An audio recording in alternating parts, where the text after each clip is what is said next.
Good morning students. आज हम करते हैं असंतृप्त जो कार्बन यौगिक हैं। मैंने बताया था आपको संतृप्त कार्बन यौगिक जिनमें सिंगल बॉन्ड होता है, ठीक है, मीन्स एक बॉन्ड होता है, एक आबंध होता है।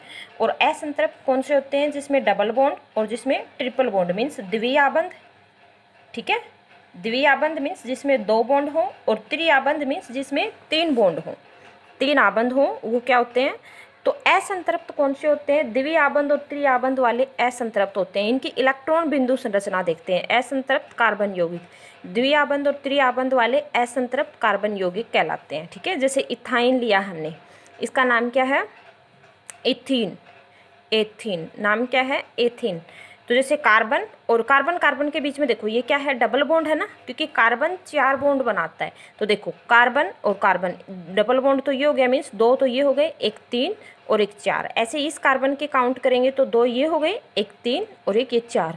तो इसमें अगर इसकी इलेक्ट्रॉन बिंदु संरचना देखें तो इलेक्ट्रॉन बिंदु संरचना के लिए एक बार इधर देखो। जैसे कार्बन कार्बन, 2 कार्बन एटम है ना, 2 कार्बन एटम लिखे, 4 हाइड्रोजन एटम, एक इस तरह लिख लिया, एक इधर लिख लिया, एक इधर लिख लिया, एक इधर लिख लिया। कार्बन की जो लास्ट वाली सेल होती है, जो बाह्य कोश होता है, उसमें कितने इलेक्ट्रॉन होते हैं? जैसे कार्बन में भरेंगे तो 2 और 4 ऐसे ही भरते हैं ना। कार्बन का एटॉमिक नंबर 6 होता है, तो इसका मतलब बाहर वाली सेल में कितने इलेक्ट्रॉन है? 4। तो हम 4 दिखाएंगे। 2 तो ये दिखा दिए, ठीक है, एक इधर दिखा दिया हमने और एक इधर दिखा दिया। इस कार्बन एटम के 4 हो गए। ऐसे इस कार्बन एटम के भी कितने हैं? 4। तो 2, एक 3 और एक 4। हाइड्रोजन एटम के पास एक एक बॉन्ड है। इस हाइड्रोजन के पास भी एक बॉन्ड है, इसके पास भी एक बॉन्ड है, इसके पास भी एक बॉन्ड है और इसके पास भी एक बॉन्ड है। सबके पास एक एक है। 2 इलेक्ट्रॉन मिलके एक बॉन्ड बनाते हैं। 2 इलेक्ट्रॉन मीन्स ये जो इलेक्ट्रॉन है ये 2 मिलके, ये 2 डॉट मिलके। तो इसका मतलब ये इस तरह से, ऐसे ये इन दोनों, ये इन दो के बीच में बॉन्ड बन गया, ये और ये। ऐसे ये वाले दोनों इलेक्ट्रॉन मिलके बॉन्ड बना लेंगे तो इनके बीच में बॉन्ड बन गया, और ये वाले इलेक्ट्रॉन मिलके बॉन्ड बना लेंगे तो इनके बीच में बॉन्ड बन गया। ऐसे ये 2 इलेक्ट्रॉन मिलके बॉन्ड बनाएंगे तो इनके बीच में बॉन्ड बन गया, और ये 2 इलेक्ट्रॉन मिलके बॉन्ड बनाएंगे तो इनके बीच में। आगे इलेक्ट्रॉन बिंदु संरचना। अब इसमें देखो, जैसे ये कार्बन एटम, इसके 4 हो गए, 2 और 2 4। ऐसे हाइड्रोजन है, एक इसके पास एक इसके पास। ऐसे इस कार्बन एटम के 2, ऐसे इस कार्बन एटम के देखेंगे तो जैसे 2 और 2 4 हो गए। ऐसे इस कार्बन एटम के 2 ये हो गए और एक 3 और एक 4। एक हाइड्रोजन का इसके साथ शेयरिंग की, एक हाइड्रोजन ने इसके साथ शेयरिंग की। ऐसे 2 कार्बन एटम ने आपस में शेयरिंग की तो इलेक्ट्रॉन बन गया। ऐसे इथाइन देखें, इथाइन मीन्स ट्रिपल बॉन्ड जिसमें होता है। इथाइन का मतलब ट्रिपल बॉन्ड जिसमें होता है। तो कार्बन कार्बन के बीच में क्या है? ट्रिपल बॉन्ड है, CH। तो अगर इसकी इलेक्ट्रॉन बिंदु संरचना देखें तो ठीक वैसे ही 2 कार्बन एटम लिखेंगे, एक हाइड्रोजन और एक इधर, ठीक है। इलेक्ट्रॉन बिंदु संरचना के लिए मीन्स हमें इलेक्ट्रॉन दिखाने। तो कार्बन के आउटर मोस्ट सेल में, बाहर वाली सेल में कितने इलेक्ट्रॉन? 4 इलेक्ट्रॉन। तो 3 तो हमने ऐसे दिखा दिए, एक यहाँ पे दिखा दिया। ऐसे इस कार्बन एटम के 3 हमने यहाँ पे दिखा दिए और एक इधर दिखा दिया। हाइड्रोजन के पास एक इलेक्ट्रॉन है, इस हाइड्रोजन के पास भी। तो ये दोनों इलेक्ट्रॉन मिलके एक बॉन्ड बना लेंगे, इनके बीच में बॉन्ड बन गया, जो ये वाला बॉन्ड बन रहा है।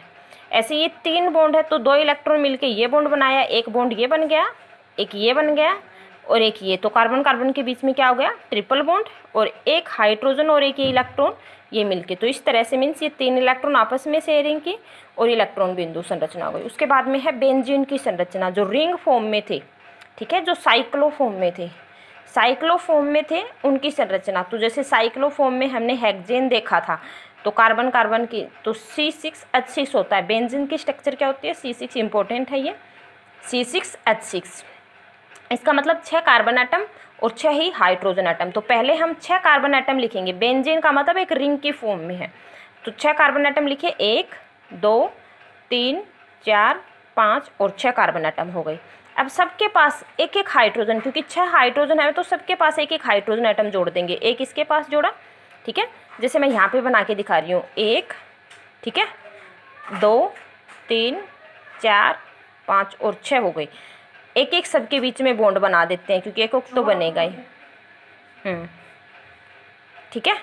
ऐसे ही सबके पास एक एक हाइड्रोजन एटम लिखे, सबके पास एक एक हाइड्रोजन एटम यहाँ पे लिखा। अब इसके देखो, इस कार्बन एटम के बॉन्ड काउंट करो कितने हुए? तीन हुए ना, 1 2 और 3, तो इसका मतलब एक यहाँ पे डबल बॉन्ड लगा देंगे जो हमने, चाहे आप इस साइड लगाएं चाहे इस साइड, कोई बात नहीं है, लेकिन इधर हो गया। अब इस कार्बन आइटम के काउंट करो, 2 ये हो गई, 3 और 1 4 हो गई।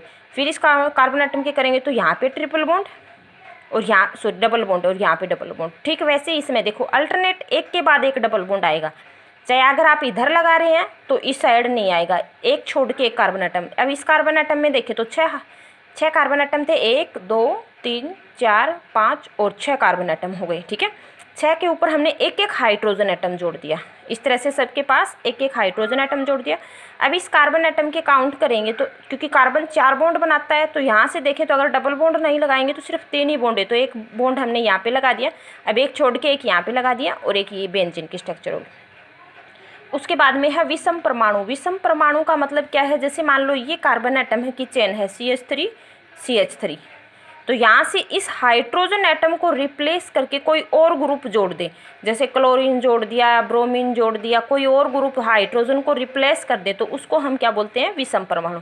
तो ऐसे यौगिक जो हाइड्रोजन को प्रतिस्थापित करने वाले तत्वों को विषम परमाणु मीन्स जो हाइड्रोजन को प्रतिस्थापित कर दे, इस हाइड्रोजन को हटा के कोई और ग्रुप जुड़ जाए तो वो क्या हो गया, विषम परमाणु। इनको बोलते हैं, इनको जो बोला जाता है प्रक्रियात्मक समूह बोला जाता है। तो यह विषम परमाणु और वे प्रक्रियात्मक समूह जिनमें उपस्थित होते हैं यौगिकों के विशिष्ट गुण प्रदान करते हैं, मीन्स इनका जो गुण होता है वो बिल्कुल अलग होता है और यह प्रक्रियात्मक समूह कहलाते हैं। जैसे एग्जाम्पल लिया हमने CH3, इसको मैंने इस तरह से लिख दिया, जैसे अलग अलग लिखे तो ये हाइड्रोजन ये हाइड्रोजन ये हाइड्रोजन, ऐसे ये कार्बन आइटम CH3 है, तो यही CH3 एक कार्बन आइटम और 3 हाइड्रोजन आइटम, एक कार्बन आइटम और 3 हाइड्रोजन आइटम। तो इस हाइड्रोजन को हमने रिप्लेस करके क्या कर दिया, जैसे OH ग्रुप जोड़ दिया, OH जोड़ दिया ना इस हाइड्रोजन, एक देखो CH3 ये तो सेम है CH3, ये यहाँ से 3 हाइड्रोजन आइटम थे, एक हाइड्रोजन हम हटा दिया तो 2 बच गए CH2 और एक ग्रुप और जोड़ दिया OH, तो ये क्या हो गया, विषम परमाणु या फिर प्रक्रियात्मक समूह। इनको क्या बोला जाता है, प्रक्रियात्मक समूह। कल इनके बारे में हम डिटेल से देखते हैं। ठीक है।